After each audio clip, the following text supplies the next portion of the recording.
Bonjour à toutes et tous. Oui, bonjour. Alors, pour qui sont ces 6 sites qui sifflent sur nos têtes ? Sous ce titre amusant se cache une série de questionnements autour de la publication numérique. Dans un premier temps, nous avons eu du mal à définir les limites de notre thématique qui pouvaient englober sites web, PDF, conversations WhatsApp, web-to-print et autres. Nous avons établi une sélection de 62 publications, desquelles sont ressorties des notions clés qui nous ont permis de sélectionner nos 6 objets de recherche. Nous avons alors porté notre attention sur les publications numériques en ligne, plus spécialement celles qui interrogent la mise à jour et la part contributive de leur contenu. Ces sites web instaurent une relation active à l'information présentée. L'EA lectrice y devient co-autrice en interaction plus ou moins forte avec une équipe de modération qui opère comme un comité éditorial. Yale élabore une structure adaptable et évolutive, un site web dynamique. Parfois, il rate sa cible ou n'est plus maintenu et passe alors dans un état latent, statique, au point mort. Il rejoint alors le cimetière des projets abandonnés. Il peut finir par devenir inaccessible, ce que le livre imprimé ne connaît jamais dans des temporalités comparables. Certains sites proposent des informations validées par une équipe éditoriale. Dans ces cas, les utilisatrices sont réduites à un rôle de consultation passif. Ils ne peuvent que lire, pas éditer. D'autres publications numériques reposent sur une modération communautaire. Ils floutent les frontières entre autrices et éditrices, comme dans les processus d'édition conventionnels pour les périodiques, on y retrouve un sommaire, la définition d'une typologie de contenu, le partage d'appels à texte et un rythme récurrent d'actualisation. Il s'agit toutefois d'un processus discontinu, mais permanent, potentiellement ininterrompu, de l'ordre de la maintenance éditoriale, d'une actualisation permanente pour maintenir en vie ces objets numériques. Voici alors les 6 sites qui sont supposés saisir le sujet qui nous trotte dans la tête. WPlace est une plateforme collaborative de pixel art en ligne créée par Enzo Watabene et Murilo Matsubara. À travers une surface cartographique partagée, elle met en scène un espace éditorial, vivant et conflictuel, où chaque pixel devient une prise de parole.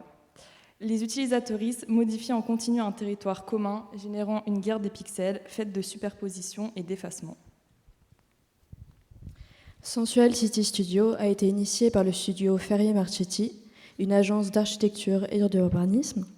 L'interface propose une navigation évolutive où texte, images et vidéos sont mobiles et reconfigurables. L'utilisatrice s'approprie les documents, manipule le rapport texte-image et participe à la spatialisation d'un bazar organisé. À chaque actualisation, les documents se réorganisent aléatoirement, générant une sélection partielle et renouvelée des projets. Chacun peut explorer le rapport à l'espace de la page numérique, à l'espace urbain, à l'espace à construire et à déconstruire par la matérialisation de leur recherche dans une production éditoriale prospective. Les nouveaux habits du colportage est une proposition de coécriture et colecture collaborative. Suite à une session de travail de plusieurs jours qui s'appelle « Prototype pour un colportage pirate » organisée par l'ERG en 2025, différentes éditrices mettent en commun leurs recherches sur une plateforme en ligne où chacune est invitée à étoffer les rubriques thématiques et autres articles traitant de la piraterie contemporaine. Les textes sont augmentables et annotables par une équipe choisie, mais la dernière action date de septembre 2025. Lorsque nous écrivons ce texte, il est au point mort.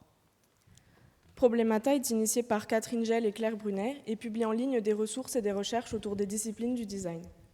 Problemata structure ses contenus selon un principe éditorial appelé ligne. La ligne relie des articles entre eux pour construire un champ critique cohérent et relie auteurices, chercheuses et lectrices. La ligne fonctionne comme un espace éditorial autonome. Problemata est régulièrement mis à jour grâce aux chercheuses qui répondent aux appels à contribution. L'Atlas des régions naturelles est un projet de recherche et une documentation photographique auto-initiée des 500 régions naturelles du territoire français. Débuté en 2017, l'ARN devait se construire au rythme de 3000 images par an. Il rassemble aujourd'hui environ 25 000 photos au total, lui donnant une dimension d'enquête d'investigation, dans laquelle Nelly Monnier et Éric Tabuchy portent une casquette d'inspectrice, un appareil photo en guise de loupe. Une règle visible fait alors lien entre toutes les photographies, l'objectif de capturer l'architecture vernaculaire française depuis l'espace public. Enfin, Récupédia est l'outil tech des récupérathèques.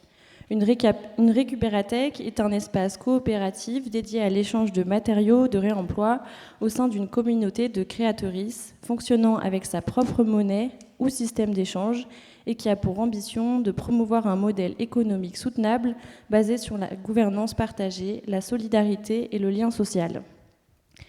Récupédia met à disposition un site collaboratif afin de guider, aider, conseiller sur la création d'une récupérathèque. L'interface affiche les fichiers partagés et mis en ligne sur un cloud open source, Nextcloud.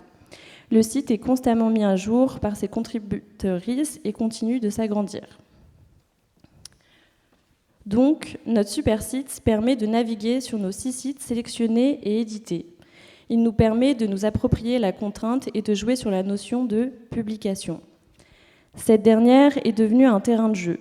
Nous avons donc joué avec le format imprimé de notre édition, une vraie fausse carte d'invitation qui vous invite à aller sur notre vrai site qui regroupe des faux sites.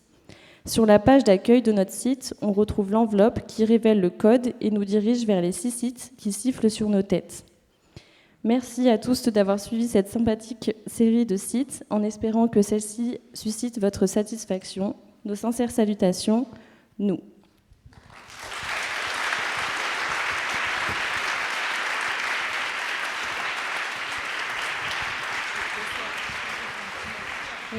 Et un petit merci aussi à nos professeurs Kevin Donneau et Jérôme Saint-Loup-Berbier, et un big up à toute la section Comgraph qu'on embrasse.